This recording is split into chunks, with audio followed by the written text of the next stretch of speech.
your #1 news team covering the North. The Bahamas Tonight, Northern Edition. Welcome back. The Police Youth Summer Camp coming to a close today for the youngsters involved. The closing ceremony topped off an exciting 6-week program. Megan Shepard has more. The Police Youth Summer Camp officially coming to a close, and the hundreds of students that took part were all smiles as they went down memory lane. Anissa Charlton delivering the student reflection, highlighting the many lessons learned, the guest speakers they heard from, and of course, the field trips. My fondest memories are grounded in fire services presentation. They spoke in depth about fire safety and how to act in a fire. Upon completion of their presentation, they gave us a joy ride on their fire truck, and the best part, they concluded by that presentation by spraying us with water from the water hoses. Delivering remarks, Senator the Honorable Kwesi Thompson. He notes that for many in the country, their first encounter with a police officer is usually a negative one. He commended officers on the force here on Grand Bahama for their dedication to this camp and ensuring that hundreds of young people will walk away with a more positive perception of police officers. There are many whose introduction to the police is one where they may be getting into trouble. But I'm happy to say that we have hundreds of children whose first experience with the police is a positive experience with the police. This is true and real crime prevention. Because if we really want to see our young people strive and we really want to see our young people be successful, this is the time that we ought to do it.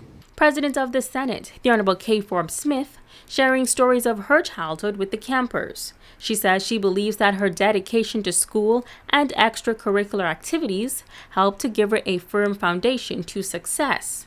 She challenged the students to step up, do more, and take advantage of all opportunities. Take advantage of your talents and gifts. They help you see the world differently, and your life takes on a different perspective. And before you know it, you are a leader in your community, and like me, you rise to positions like President of the Senate. I did not wake up one morning and determine I wanted to be a senator or its president, but I appreciate that the decisions I made about my education and participation in community service may have prepared me for where I am today. Wherever I worked, or whatever field I found myself in, my goal was to be good at it. I worked hard, I learned, and I reached for excellence. Camps were divided into the Southwestern Division, Central Division, 8 Mile Rock Division, and even a special youth band division. Megan Shepard, ZNS Network News. Hawksville High alum coming together for a weekend of celebration to highlight veteran educator Cheryl Marshall Campbell. Marshall Campbell joined the Hawksville High family in 1975, and many says she's one of the driving forces of the former popular Grand Bahama institution. She is one of the few persons I know with just the biggest heart in the world, and her philanthropic arms have stretched across nationalities, across denominations and everything. So I'm appealing to all the Greeks on the island as well to come on out and support this worthy cause, because she has, as I said, she has been the pacemaker on all levels. We're going to be highlighting the contributions that Mrs. Campbell has made to students, thousands of students, throughout the Commonwealth of the Bahamas, but in particular in Grand Bahama. We're going to highlight her personality, her family life, so you could see that this woman is not just one-dimensional, but she is a woman of many dimensions and levels of contribution. Now, the gospel concert takes place on Sunday, August 18th at the New Life Community Church. The weekend will also commence with a walkathon on Saturday, August 17th. She recently had some surgery, and as a result of all of that, we wanted to take this opportunity too, now, better now than later, to do what we wanted to do for her. During this weekend of celebration, we also have a walkathon that will be on August 17th. That will begin at 6 a.m. in the morning. We're asking all to assemble at Christ the King parking lot, and we'll walk to the international airport, actually the roundabout of the airport, and back to Christ the King. Once we arrive at Christ the King, there'll be a south-out and a time of fellowship.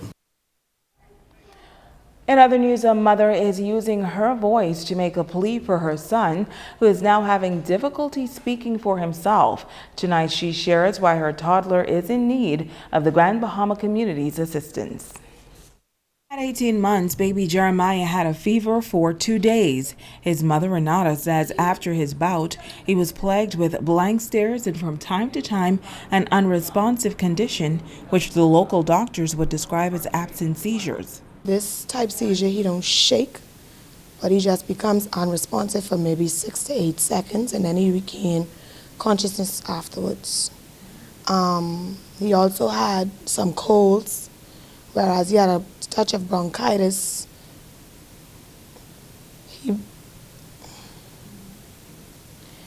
And afterwards, he slowly, I guess, regressed.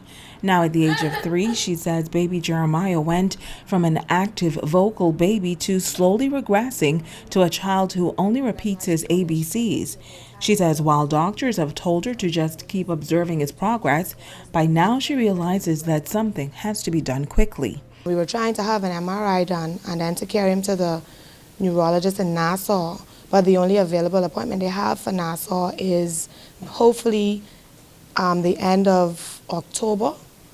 And that's a little distance from now. But this mother says this process has been an emotional and frustrating one for both her and baby. He kind of like screams, or like if he, like if he wants something, he'll fuss more or whatever because he can't really say. So he kind of go to the stuff and bring you to the stuff to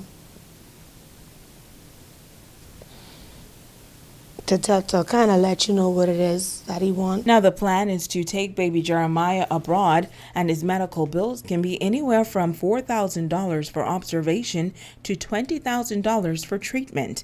She's asking for the assistance from the community. Basically, we were always able to do it ourselves, but because the situation is how it is and is asking for a lot, you gotta kind of swallow your pride, You have to believe that God will touch the heart of the people to assist you when you need the assistance. Now, if you can assist baby Jeremiah, funds can be deposited at Commonwealth Bank, branch 21105, and the account number is 705-505-1181. Let me give that to you again. The branch number at Commonwealth Bank is 21105, and the account number is 7055-051181. And you can deposit that in the name of Renata Cox Taylor, or you can call 442-6116. That's 442-6116 for more information.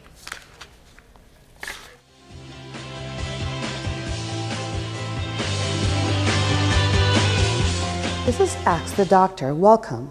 During these hot summer months, I felt it was important to share some pertinent information about staying safe and healthy in the heat.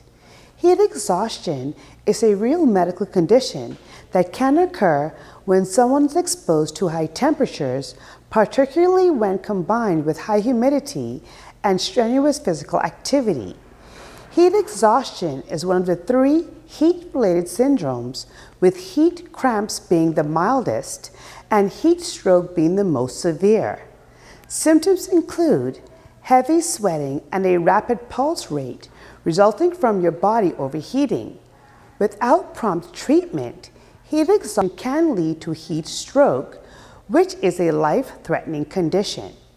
Common precautions can help you avoid heat cramps, exhaustion, or heat stroke if you wear loose-fitting, lightweight, light-colored clothing, avoid sunburn, seek cool places, drink plenty of fluids, avoid alcoholic beverages, take extra precautions with certain medications, avoid hot spots, and let your body acclimate to the heat. So if you or someone you know seems to be suffering from heat exhaustion or heat stroke, please seek treatment at an emergency room immediately. I'm Dr. Monique Pratt, and this has been Ask the Doctor. It's a Friday evening. What you got in sports, Jay? Well, our colleague Ramiko knows is in Peru, and Team Bahamas is doing very well in tennis so far. And also in Little League Baseball, Legacy Baseball is certainly making a name for themselves. Okay, so we'll hear more about that in the sports report. Stay with us. Jay Philippe is up next.